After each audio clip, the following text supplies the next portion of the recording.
What's up everyone, I'm Doug, and today I'm going to show you how to turn this sweatshirt into a work of art.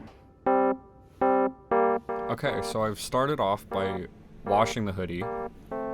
This gets the fabric nice and wet for the dye to sink in. I'm scrunching it up to give a tie-dye pattern. The rubber bands are to hold it together so that the dye doesn't get everywhere.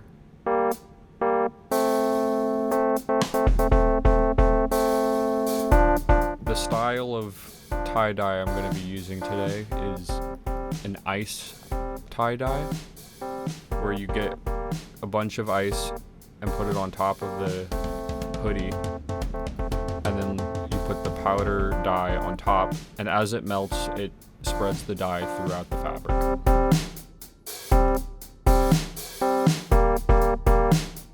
And obviously for this, if your ice is too big, you need to crush it, so I used a hammer and a Ziploc bag to keep it all contained.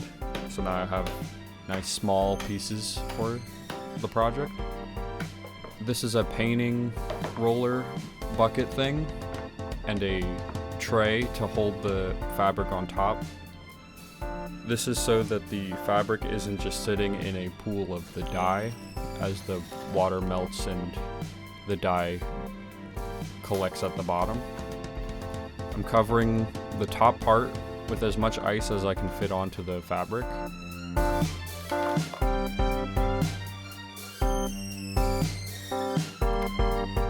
And now I'm putting the dye on top of the ice. I wanted to use yellow and blue for this project because that will go with what I'm going to put on it later in the next video.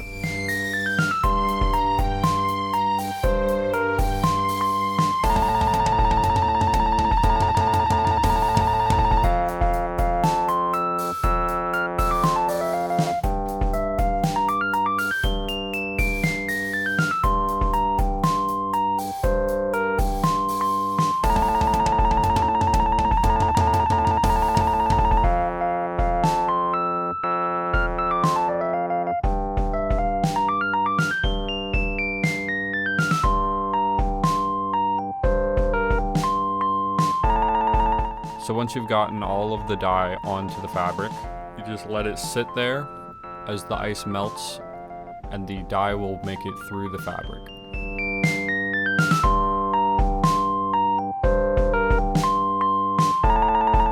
The reason I'm going for this technique, because I believe it gives a nice watercolor effect to the tie-dye. So now I'm flipping it over and I'm going to do the same thing to the back.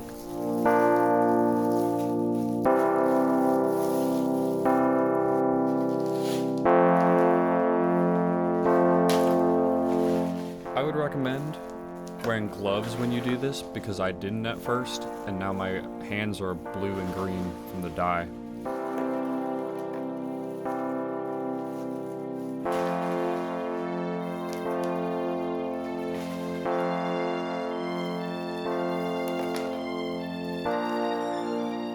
If you notice you have a few dark spots where the dye is collected too much, you can just put some more ice on top of it, and that will spread out the dye.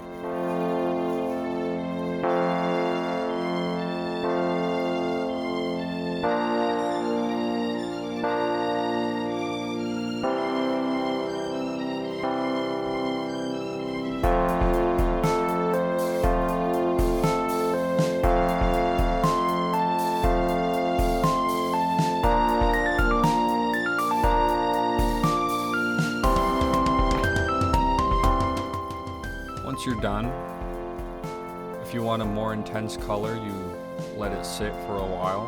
I left mine overnight. Now I'm cutting the rubber bands that are holding it together. Then I'm gonna wash the sweatshirt in the sink and then by itself in the washing machine to make sure all of the dye is out.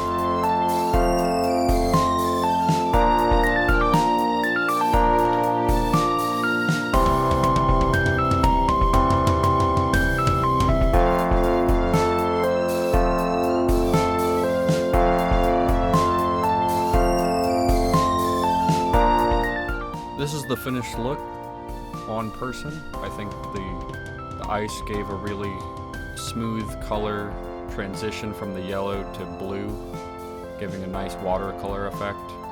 So, there you have it. This is how you make a tie-dye hoodie using ice. I'm really happy with how it turned out.